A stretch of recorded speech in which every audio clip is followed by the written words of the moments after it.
Hello and welcome back to our playthrough of GMT Games Atlantic Chase. We're playing the British in the solo Bismarck scenario after having run it twice from the German perspective. So with that introduction, we'll jump right into the action. Here we go. The Germans roll for weather, still not losing VPs. The weather stays bad. Probably pretty good for the... Wait, is the weather bad?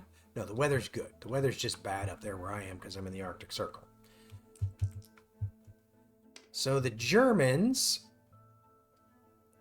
get an XA result, which again, they basically are going to... This convoy is going to slip away.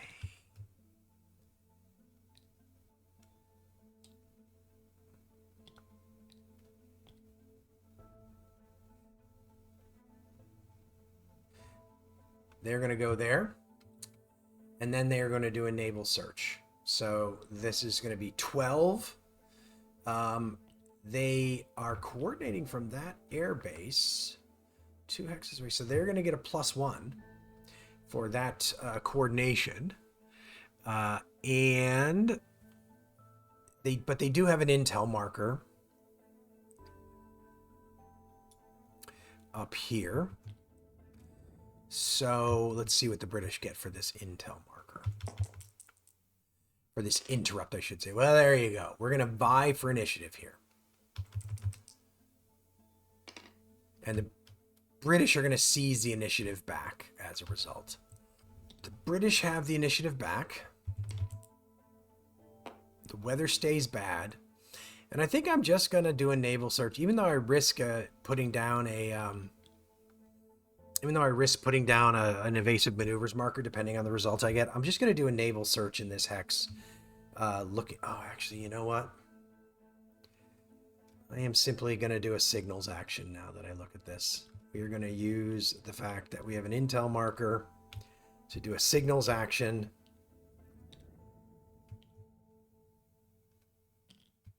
And then remind me after a signals action...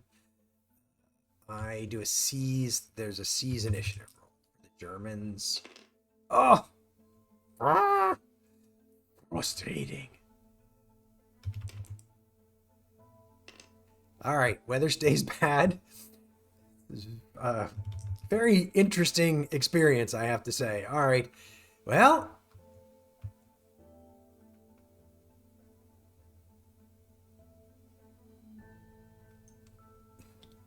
Here we go again.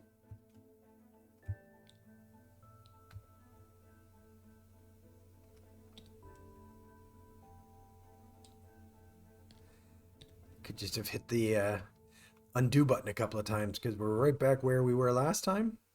So, 12. Rolling for interrupt. Germans have +1 on this. So rolling for interrupt.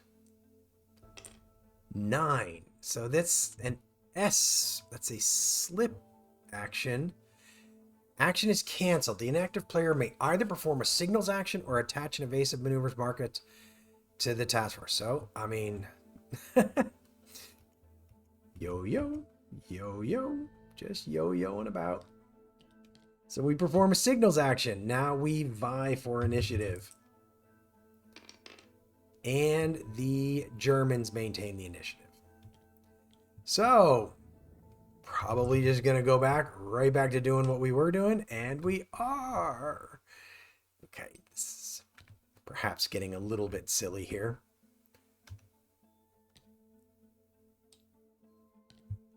I'm not going to move any of this crap off at this point. There's an intel marker. In fact, I'll just put the intel marker here. I'm not deleting it again until like something actually changes. So guess what? We know what's going on. Interruption. Bye for initiative. British seize the initiative. Oh my goodness gracious. Well, this is definitely interesting. Okay, well, I'm gonna do this naval search again. I still have this contact marker. He hasn't left the hex. So I still have that contact marker. So I'm rolling this with a +5 and a trajectory length of 4. Eventually, something's got to give here. So an 8 is a 13, so that is a potential skirmish. So first things first, this all comes off the board. I'm just moving this over here. And then now I have to determine what's in this task force, because depending on what's in it, let's see if it's slower than me. Well, I don't, for the first time, I don't think that that is. So it is a battleship. Well, the only battleship left is the Tirpitz, because the Bismarck was damaged and sent back to port. So that is the Tirpitz, and the Tirpitz is medium, and I have some medium ships in here. So we don't get a skirmish result out of that, but we do have the Tirpitz on the board now. Okay, so that was a naval search result. So now the Germans attempt to seize the initiative. They do not do it. So now we are going to attempt to engage the Tirpitz. So we are here on the engage table, and we have a plus. The Tirpitz is medium, so we have a +2. +1 for coordination, so we have a +3 on the engage table. 9. So we just get a battle. Straight up garden variety battle. Tirpitz is making smoke, but the problem that Tirpitz has is that the Tirpitz is just facing an enormous number of British ships. And so there's just going to be a lot of dice being chucked to try to sink the Tirpitz. Here's an interesting question. The carrier is definitely the most valuable VP thing for the Germans. I would hardly call it the most lethal, but I'm probably going to target it. So anyway, the Tirpitz, I think the Tirpitz is going to target the Victorious here. So the Tirpitz has a -1, so he's got 2 for gunnery, -1 for smoke, and we are rolling 3 dice here. Okay, so he is not going to get a hit. So that is that. So then the Hood, this is simply an even die roll, no modifiers. 6 is not going to do it. The King George V has +1, so the King George V gets a hit on Tirpitz. Okay, then we're going to go with all of these guys. So let's do these cruisers first, since they're just going to be at a -1. So essentially I'm going to need a 10 or better on my, that is not going to do it. The Hermione, so that 7 is not going to do it. Now these have -2, so this is going to have to be an extraordinary roll in order to get a hit. No go. Okay, so the Victorious is going to stay in the far zone, which will make it harder to hit, and probably, I think in that case, the Tirpitz will stop targeting it. And now the Tirpitz is going to attempt to break away. So he is in the far zone, so he gets a +2. I've got a faster ship, and I've got, so it's basically an even die roll. So the Tirpitz does not manage to break away. So the Tirpitz is going to target the King George. +1 does not get a hit. This should be, this could be the end of it. King George +1, so King George gets a hit. Hood is even. The Kenya is -1. Hermione -1. Aurora -2, and Galatea -2. So the net result of that is that the Tirpitz is damaged. So that will get me one more victory point. But she's not out of this yet. So her attempt to break away, however, succeeds. Grr! Grr, Tirpitz, grr! Alright, well. That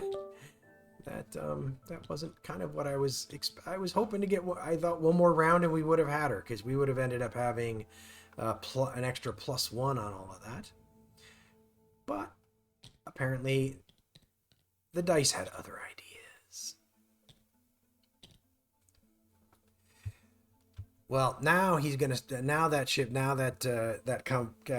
task force is gonna start heading back to port. But first things first, we had an engage action. So now we are vying for initiative. The Germans get +1, so the Germans take the initiative back on the German action table. Sorry about that. So they get an A result. So an A result. They can't actually... Oh, wait. 1 second. We got to roll for weather. So the weather stays good. So we get an A result. All right. So we are going to basically have an XBB result. So if the task force has a damaged ship, cancel the action and apply a C German table action result instead. Select a German task force with a damaged ship. Attempts to complete. So the Germans are going to beat a hasty retreat, but this is going to be a little bit tricky for them.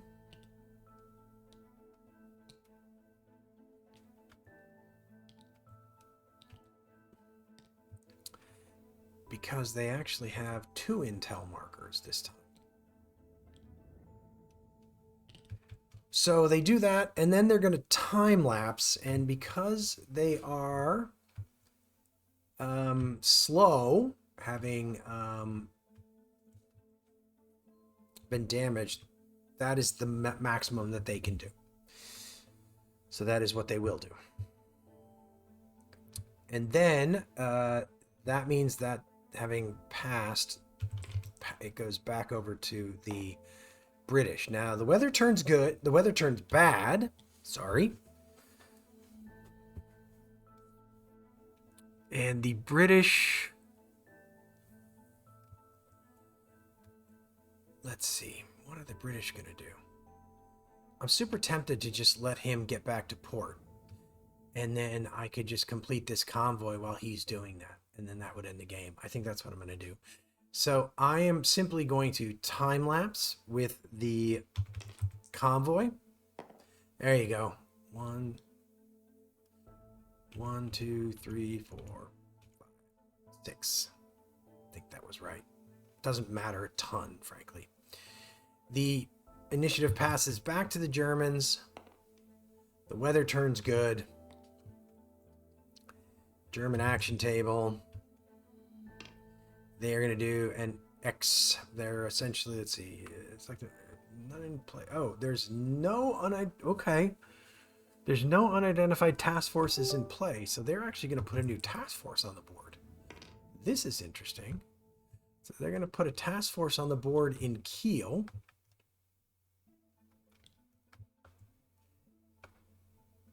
Interesting. And then they're going to roll again. Now they're down here on this table. 4, which is an XA. If there are already 3 German no. If there's 2 or fewer, select the German task force nearest to British task force. So that's clearly going to be this guy. So then he is going to time lapse. Now he's intel limited, so I don't think he can...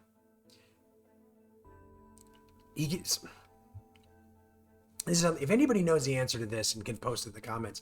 This is one thing that drives me a little bit. I don't know the answer to this. So technically, because he's intel limited, he can only remove one segment if he's removing this one. But if I remove these two, so it's like in this case, but he can remove two because he's slow. So the question is like, do I just remove this one, or can I remove both of these two? I'm going to play it the way I've been playing it, which is I can't remove this until I'm actually only removing one. So that is the net result of that. And play passes back to the British. The weather remains good, and the British are simply going to try and complete. And will succeed in completing. So they will go to that position.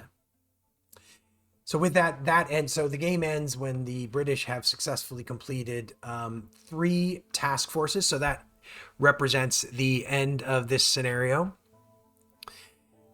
Not as much fun, I don't think, as the German side of this, if I'm honest. The Germans just feel like they just feel like they're playing a little bit suboptimally for what's going on. And I think it just makes it a little bit harder. One of the things that you don't get as much in the German solo scenario is a lot of British coordination, sort of out there. And so I think so whereas the other one, I think the other scenarios demonstrated exactly why the British were so terrified of the Bismarck, and the Tirpitz, because of what would have happened or could have happened if they had gotten free amongst Allied shipping. What this scenario kind of shows is just how difficult that would actually have been to do, given the fact that, well, I don't want to call myself competent, but given the fact that they were facing competent, generally competent British naval officers. So anyway, I hope you enjoyed Atlantic Chase, this Atlantic Chase playthrough. If you're interested in seeing more Atlantic Chase, definitely leave it in the comments. If you have a particular scenario you'd like me to take on and play through, let me know. But I've enjoyed it for sure. I very much appreciate y'all sticking around for the entire video, for the entire series. Leave comments about things that you would love to see come to the channel, games you'd love to see come to the channel, improvements we can make to the channel. Definitely subscribe if you haven't subscribed yet. But with all that said, we will see you next time on Agility Snips Gaming Table.